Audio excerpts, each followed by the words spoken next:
নমস্কার, আপনারা দেখছেন বীরভূম আরসি টিভি। আপনাদের সঙ্গে আমি বান্টি। শুরু করছি আজকের সংবাদ। বিস্তারিত সংবাদে যাওয়ার আগে দেখে নেব সংবাদ শিরোনাম।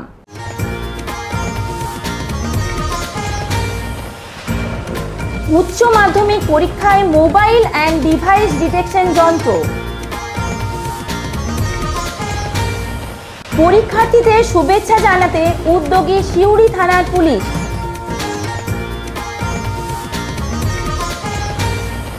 হেতমপুর পঞ্চায়েতের উদ্যোগে উচ্চ মাধ্যমিক পরীক্ষার্থীদের উপহার। পাকিস্তানে জঙ্গিদের খতম করায় খুশির জোয়ার সিউড়িতে।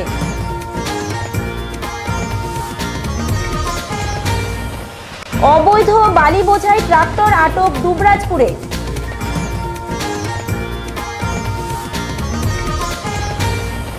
Financial literacy camp দুবরাজপুরে।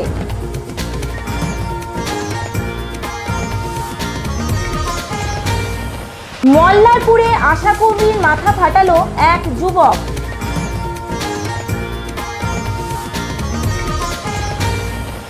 কুষ্টিগিরিতে ওরস ও মিলন মেলা।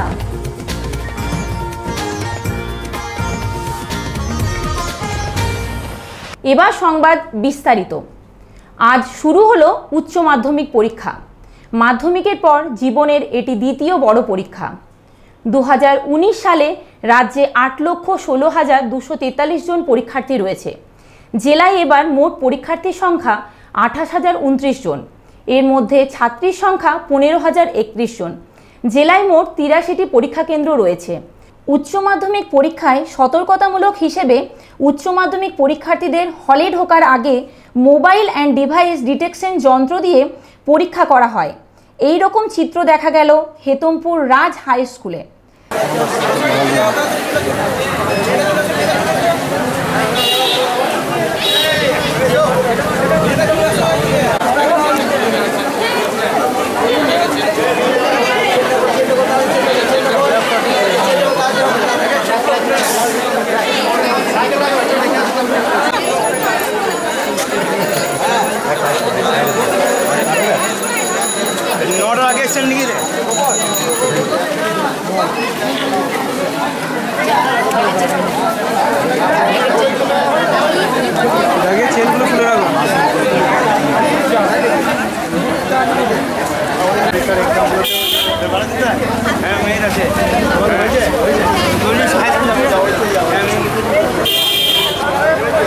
ফোন থাকলে গার্জিয়ানকে দিয়ে দেবে জমা, কিংবা ভিতরে ঢোকা যাবে না, কোনো মতে মোবাইল ফোনে চলে যাবে না।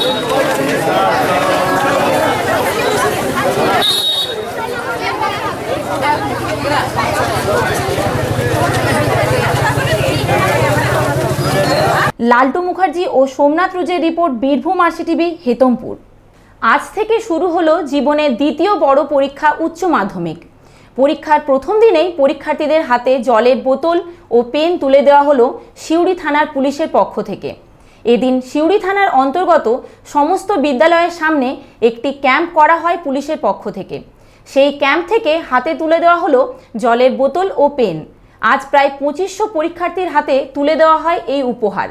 উল্লেখ্য, জেলা পুলিশের প্রচারের উদ্দেশ্যে পেনের উপর প্রিন্ট করে লেখা হয়েছে বীরভূম জেলা পুলিশ।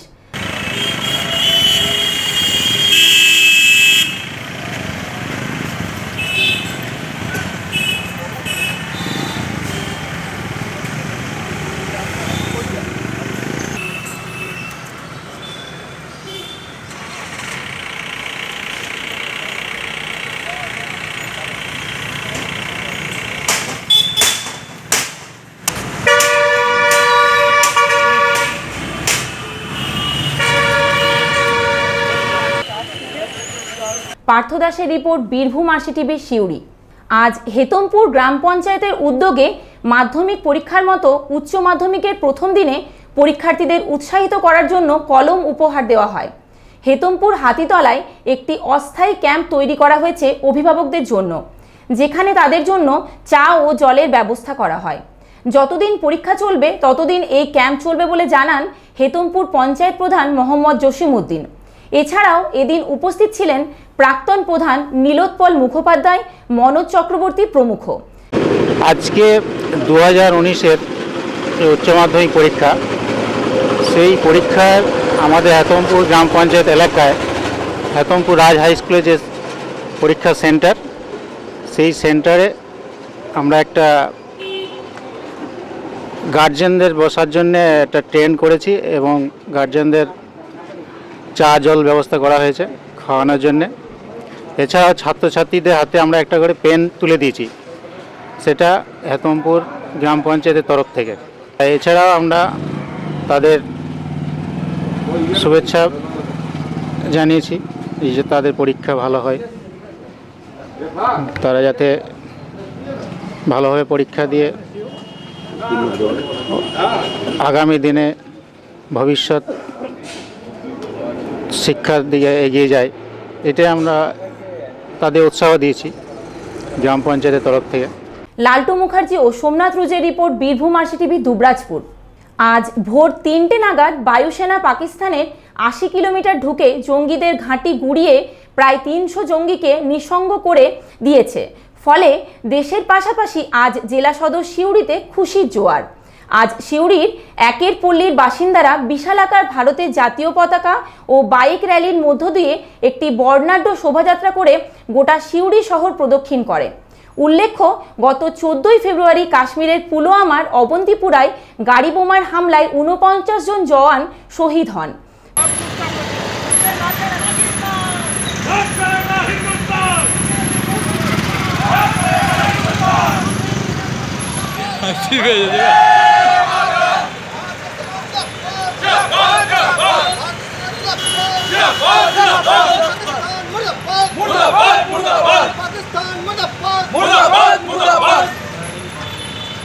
পার্থ দাসের রিপোর্ট, বীরভূম আরসিটিভি, সিউড়ি। আজ দুবরাজপুর থানার পুলিশ দুটি অবৈধ বালির ট্রাক্টর আটক করে তরুলিয়া এলাকায়। ট্রাক্টরগুলি অজয় নদী থেকে বালি নিয়ে আসছিল। এ পর্যন্ত মোট 6টি অবৈধ বালি বোঝাই ট্রাক্টর আটক করেছে দুবরাজপুর থানার পুলিশ। মুখ্যমন্ত্রীর সতর্কতামূলক পন্থা হিসেবেই পুলিশের এই নজরদারি। লালটু মুখার্জি ও সোমনাথ রুজের রিপোর্ট, বীরভূম আরসিটিভি, দুবরাজপুর। দুবরাজপুর পৌরসভার উদ্যোগে ফিনান্সিয়াল লিটারেসি ক্যাম্পের আয়োজন করা হয় আজ পৌর কক্ষে। মূলত মহিলাদের স্বনির্ভরতার লক্ষ্যে এই শিবিরের আয়োজন। দুবরাজপুর পৌরসভায় 405টি স্বনির্ভর দল রয়েছে। ইতিমধ্যেই 75টি দলকে 1.5 লক্ষ টাকা করে ঋণ দেওয়া হয়েছে। ক্যাশ ক্রেডিট মারফত পৌরসভা ও ব্যাংক থেকে এই ঋণ দেওয়া হয়। এই মূলধনের বিনিময়ে বৃত্তিমূলক শিক্ষা যেমন নার্সিং, কাঁথা স্টিচ প্রভৃতি একাধিক কাজে মহিলারা স্বনির্ভর হয়ে উঠবে। দুবরাজপুর পৌরসভায় হেলথ প্রজেক্টের মাধ্যমে একক বা দলগতভাবে এই ঋণ পাওয়া যাবে, এমনটাই জানান দুবরাজপুর পৌরসভার প্রাক্তন পৌরপ্রধান পীযূষ পাণ্ডে। উপস্থিত ছিলেন ইউকো ব্যাংক, এসবিআই ও এলাহাবাদ ব্যাংকের ম্যানেজারগণ। দুবরাজপুর পৌরসভার পক্ষ থেকে আজকে NULM অর্থাৎ ন্যাশনাল আরবান লাইভহুড মিশন প্রকল্পের অধীনে যে আমাদের গ্রুপগুলো আছে তাদের নিয়ে ফিনান্সিয়াল লিটারেসি ক্যাম্পের আয়োজন করা হয়েছিল। আমাদের দুবরাজপুর পৌরসভার আমাদের এই মুহূর্তে 405টি গ্রুপ রানিং আছে অর্থাৎ কার্যকরী আছে, এবং এর মধ্যে আমরা অলরেডি 75টা গ্রুপকে 1.5 লক্ষ টাকা করে আমরা মূলধন দিয়েছি এবং তাদের ক্যাশ ক্রেডিট অ্যাকাউন্ট খুলে বাকি ব্যাংক লোন দেবে। আমাদের যেটা মূল লক্ষ্য, যেমন বিভিন্ন বৃত্তিমূলক ট্রেনিংয়ের মধ্যে দিয়ে যেমন মেয়েদেরকে বিভিন্ন বৃত্তিমূলক শিক্ষা দিচ্ছি, নার্সিং, প্লাম্বিং, বিউটিশিয়ান, কাঁথা স্টিচের কাজ, বিভিন্ন ধরনের বৃত্তিমূলক প্রশিক্ষণ দিচ্ছি। কিন্তু কিছু রোজগার করতে হলে যেটা মূল জিনিস সেটা হচ্ছে মূলধনের দরকার, অর্থাৎ পুঁজির দরকার। সেই পুঁজি যাতে তারা কিভাবে পাবে, ব্যাংকের সঙ্গে কিভাবে তারা করেসপন্ডেন্স করবে, এইটা নিয়ে ব্যাংকের ম্যানেজারদের নিয়ে দুবরাজপুর শহরে UCO bank, state bank, Allahabad bank, এই 3টি ব্যাংকের ম্যানেজাররা ছিলেন, আমাদের পৌরসভার NULM-এর দায়িত্বে থাকা কর্মীরা ছিলেন। এবং আজকে আমাদের 2 দিনের ক্যাম্প, আজকে ডাকা হচ্ছে 140 টাকাকে, বাকি কালকে ডাকা হবে। এইভাবে তাদের ট্রেনিং দেওয়া হচ্ছে এবং ব্যাংককে বলে দেওয়া হচ্ছে যে সহজভাবে মাননীয় মুখ্যমন্ত্রী মমতা ব্যানার্জি চাই পশ্চিমবাংলা মেয়েরা এগিয়ে আসুক, মেয়েরাও স্বাবলম্বী হোক, তারাও রোজগার করুক, এবং এই রোজগার করার ক্ষেত্রে পুঁজির দরকার, সেই পুঁজি যাতে ব্যাংক ঠিকভাবে দেয়। আমরা যেমন সুরা স্টেট আরবান ডেভেলপমেন্ট এজেন্সির মাধ্যমে আমরা তাদের যে CC account, current cash credit account হচ্ছে, সেই ক্যাশ ক্রেডিট অ্যাকাউন্টে আমরা একটা টাকা দিচ্ছি, ব্যাংক টাকা দেবে, সেইখান থেকে লোন হবে। এসইপি সেলফ ইমপ্লিমেন্ট প্রজেক্ট, এবং এই এসিপি একটা আছে গ্রুপ, একটা আছে self implement project individual ACPI, এবং সেইটারই বিভিন্ন স্কিমের ইন্ডিভিজুয়ালি বা গ্রুপ কল্যাণে কীভাবে লোন নেবে, কীভাবে ব্যাংক সহায়তা করবে, এই ব্যাপারগুলো নিয়ে বসা। এবং আমি গ্রুপের মেয়েদের আরও বললাম যে আপনাদের গ্রুপকে ঠিক রাখুন, গ্রুপকে এগিয়ে নিয়ে চলুন। গ্রুপে যেমন নিজেরা স্বনির্ভর হতে পারেন, রোজগার করতে পারবেন, গ্রুপ লোন পাবেন। পাশাপাশি মাননীয় মুখ্যমন্ত্রী মমতা ব্যানার্জি আমাদের সকল এই গ্রুপের সদস্যদের যারা এই গ্রুপে আছে তাদের যেন স্বাস্থ্য বিমা কার্ড করে দিয়েছে, তারা এই ক্ষেত্রেও চিকিৎসার ক্ষেত্রে একটা বড় সফলতা পাবে।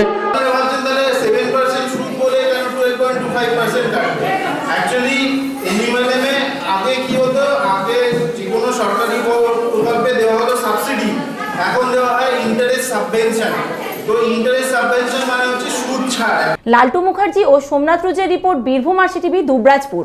মল্লারপুর থানার পারচন্দ্রহাট গ্রামের আশাকর্মী কল্পনা মণ্ডলের মাথা ফাটালো ওই গ্রামেরই কাঞ্চন মণ্ডল নামে এক যুবক। কল্পনা দেবী ঝিকড্ডা গ্রাম পঞ্চায়েতের মহুরাপুর উপস্বাস্থ্য কেন্দ্রের আশাকর্মী হিসেবে নিযুক্ত। গতকাল ডিউটি থেকে বাড়ি ফেরার সময় একটি মোটর বাইক তার বাড়ির দরজার সামনে রাখা ছিল। তিনি ওই বাইকটি সরাতে বললে কাঞ্চন মণ্ডল নামে এক যুবক অকথ্য ভাষায় গালিগালাজ করে এবং হেলমেট দিয়ে তার মাথা ফাটিয়ে দেয়। বাড়ির লোকজনেরা তাকে মল্লারপুর প্রাথমিক স্বাস্থ্যকেন্দ্রে ভর্তি করেন। সেখানে তার মাথার সিটি স্ক্যান হওয়ার পর সিউড়ি সুপার স্পেশালিটি হাসপাতালে রেফার করা হয়। মল্লারপুর থানায় লিখিত অভিযোগ করেছেন ওই যুবকের বিরুদ্ধে। ডিউটি থেকে বাড়ি ফেরার রাস্তায় আমার বাড়ির দরজায় একটা বাইক ছিল। বাইকটাকে সরিয়ে নিতে বলাতে আমাকে পাশের বাড়ির একটা ছেলে অশ্লীল ভাষায় যা আজে বাজে কথা বলে গালাগালি করে। আমার উপরে এত অত্যাচার চালাবার চেষ্টা করে। আমি নিজেকে রক্ষা করতে গিয়ে ও মাথাতে জোর আঘাত দিয়ে হেলমেট দিয়ে মাথাটা ফাটিয়ে দেয়। মাথাতে আমি মল্লারপুর হাসপাতালে এসে আমাকে চিকিৎসা করতে নিয়ে আসে। আমি একটা সুবিচার চাই। এফআইআর করেছেন? হ্যাঁ, করলাম থানায়, যাতে ওই দোষী দৃষ্টান্তমূলক শাস্তি পায়। আমি এই কাঞ্চন মণ্ডল যাতে শাস্তি পায় আমি এই আশা করি। আমি আশাকর্মী হয়ে আমার সিকিউরিটি কোথায় হবে? কি নাম আপনার? আমার নাম কল্পনা মণ্ডল। কি করেন? আমি আশা কাজ করি, মহুরাপুর সাব সেন্টার অন্তর্গত। আমার উপরে যদি এইভাবে চড়াও করে, সাধারণ মেয়ে বোনদের উপর কি তাদের কি নিরাপত্তা থাকবে? আমি এটাই চাই, দোষী দৃষ্টান্তমূলক। ভবানী প্রসাদ রায়ের রিপোর্ট, বীরভূম আরসিটিভি, মল্লারপুর। প্রতি বছরের মতো এবছরও পাড়ুই থানার খুষ্টিগিরিতে শুরু হলো 572তম ওরস ও সম্প্রীতির মিলন মেলা। হজরত সৈয়দ শাহ আবদুল্লাহ কেরমানি 943 সালের 11ই ফাল্গুন পরলোক গমন করেন। তিনি ছিলেন বিশ্বনবীর 27তম বংশধর। প্রতি বছর 11ই ফাল্গুন থেকে 15ই ফাল্গুন ওরস উৎসব ও সম্প্রীতির মিলন মেলা অনুষ্ঠিত হয়। হজরত সৈয়দ শাহ আবদুল্লাহ কেরমানির মাজার শরীফে চাদর, সিন্নি, আতর দিয়ে শ্রদ্ধা জানান ভক্তরা। ওরস উৎসব উপলক্ষে 5 দিন ধরে চলে এই মিলন মেলা। পশ্চিমবঙ্গ সহ ঝাড়খণ্ড ও বিভিন্ন জেলা থেকে ভক্তরা আসেন। জাতি, ধর্ম, বর্ণ নির্বিশেষে সকল সম্প্রদায়ের মানুষ মিলিত হয় এই মিলন মেলায়। সলমান মণ্ডলের রিপোর্ট, বীরভূম আরসিটিভি, খুষ্টিগিরি। আজকের সংবাদ এই পর্যন্ত। পরবর্তী সংবাদের জন্য চোখ রাখুন বীরভূম আরসিটিভির পর্দায়। নমস্কার।